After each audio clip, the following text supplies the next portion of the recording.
Welcome back to Fireside Fears. Tonight's tale circles around one simple question. What would you do if something in your home started learning how to mimic you and then tried to replace you? Turn off the lights, lower the volume, and whatever you do, don't answer a voice that sounds exactly like your own. The echo in my walls.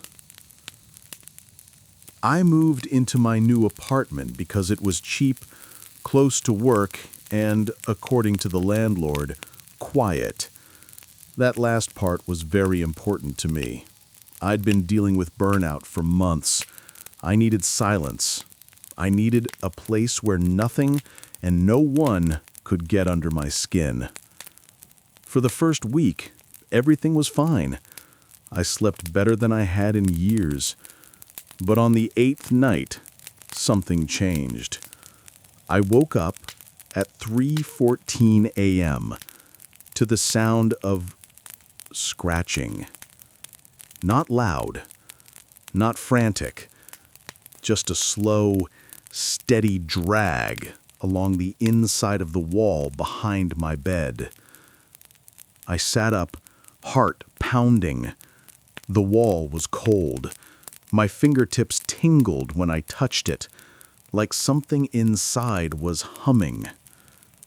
The next morning, I told the landlord. He shrugged and said, "Old building, pipes shift in the cold." But it wasn't pipes. Pipes don't scratch. The following night, the scratching returned. Longer this time. Closer. I pressed my ear to the wall. I didn't hear scratching anymore. I heard breathing. Slow, heavy, like something big was on the other side, matching my inhale and exhale with a half-second delay. I moved my bed to the opposite side of the room, but that didn't help. The breathing followed. Every night, I woke at 3:14 a.m.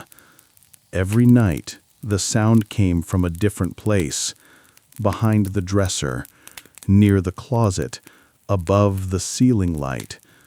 Always close, always slow. I tried recording the sound. The microphone picked up nothing. I tried staying awake. I always drifted off and woke up at the same cursed minute. I tried sleeping at a friend's place. I woke up at 3:14 a.m. anyway, hearing breathing that wasn't mine. It wasn't tied to the apartment.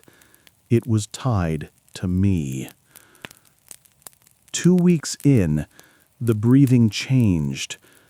It started copying me more carefully. If I shifted in bed, it shifted. If I cleared my throat, it imitated the sound a moment later. It wasn't just breathing anymore. It was learning. I left my phone recording one night and spoke out loud. "Hello. Can you hear me?" 3 seconds of silence. Then, "Hello. Can you hear me?" My voice, perfectly copied, but the tone was wrong. Too flat, too slow, too stretched. I deleted the recording. I didn't want proof. I just wanted it to stop. The next night, it spoke without me prompting. I had just fallen asleep when I heard my voice whisper through the wall, "Don't move." I froze instantly. The voice came again. Still mine. Still wrong. "Don't look at the wall. It sees you." I rolled off the bed and backed into the hallway. My apartment felt smaller, like the walls were closing in. I stayed at a hotel after that. 1 night, 2 nights, 3 nights. Silence. Peace. On the 4th night, I opened my hotel room door to grab food delivery, and something was slid under the door. A note. In my own handwriting. It read, "You can't hide. You sleep at 3:14.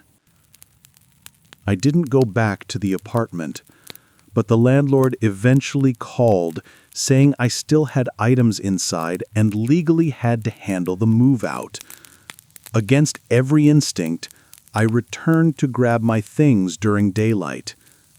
The apartment was quiet, dusty, empty.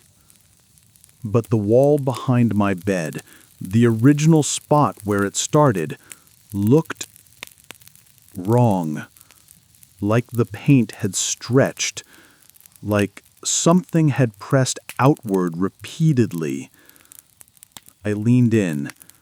The surface pulsed. Then a bulge formed. Then a crack.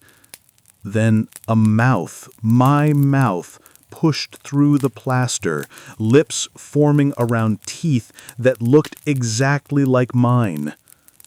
It spoke in my voice, not slow, not stretched, perfect, indistinguishable from the real me. It said, "Come back." I ran. I didn't pack a thing. I didn't look back. I slept in my car for weeks. I changed towns. I changed jobs. I tried to change my life.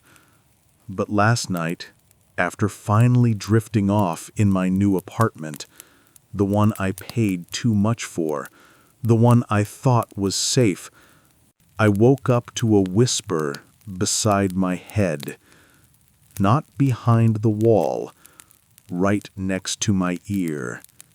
It said, in my voice, "Found you." If you hear your own voice where it shouldn't be, don't answer it. Don't speak to it. And whatever you do, don't let it learn how you breathe. Sleep tight, if you still can.